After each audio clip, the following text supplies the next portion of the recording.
Përshëndetje të nderuar miqtë e mi, ku po vazhdojmë të takohemi sërish së bashku në kanalin Monitor TV, edhe këtë herë për të bërë një komentim të vogël për një diçka që kam arritur të nuhasa. Po të shikoni në detaje, Laert Vasili është larguar krejtësisht nga media në Shqipëri. Si ndodh kjo gjë? Me njëherë pas përfundimit të Big Brotherit, Laerti pas post Big Brother, si që duket është prekur dhe është lënduar shumë që nuk ishte fituesi i këtij edicionit, duke e thënë këtë gjën edhe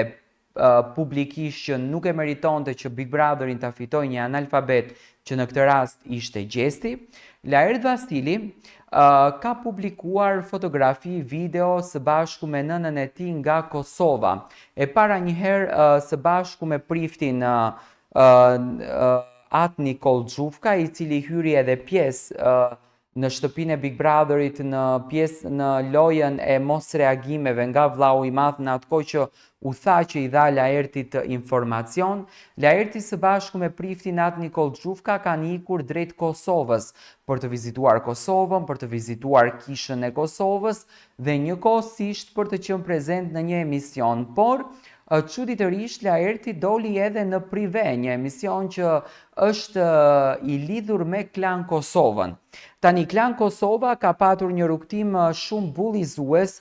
kundërdrejt Eglit edhe Gjestit, të paktën në emisionin e mëngjesit, që ndoshta nuk ka qenë edhe bullizues, sepse unë i kam kolegë dhe nuk dua t'i etiketoj, por të paktën kështu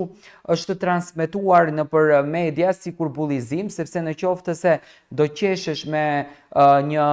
mënyrë të shprehurit i çiksi natyrë chill të tipit stilit të tanishëm të vitit 2025, që gazetarët e përdorin pak të sportiviteti nëpër emisionet e tyre, nuk është bullizim, por ka patur këtë imazhin se gjithmonë ka qenë kundër Gjestit dhe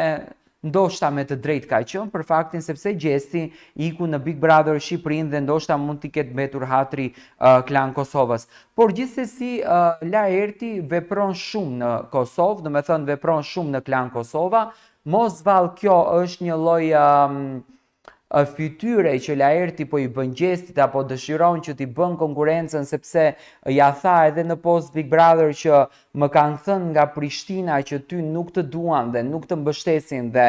nuk janë pro teje, do me thënë janë pro meje, dhe mendoj që mediat e Kosovës ndoshta mund ta marrin në bashkëpunim Laertin vetëm e vetëm për ta ulur imazhin e Gjestit, sepse ndoshta nuk e preferojnë që Gjesti të jetë një personazh apo një personalitet ku sipas tyre një djalë i cili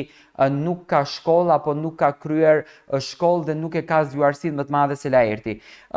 Ndryshimi menjëhershëm i Laertit, duke e ditur që banorët kanë edhe kontrata dhe unë e di që banorët nuk kanë të drejtë të dalin të flasin nëpër mediat e tjera, kjo nuk kupton që ndoshta Laerti edhe ka prish çdo marrëdhënie me Top Channel pse nuk doli fitues i këtij edicionit, edhe tash është në Kosovë, është shumë aktiv në fakt në Kosovë, është shumë aktiv në mediat e Kosovës dhe do kisha dashur të marr mendimin tuaj si e shikoni ju këtë lëvizje të Laertit dhe në fakt dhe për çfarë arsye Laerti e bën këtë lëvizje.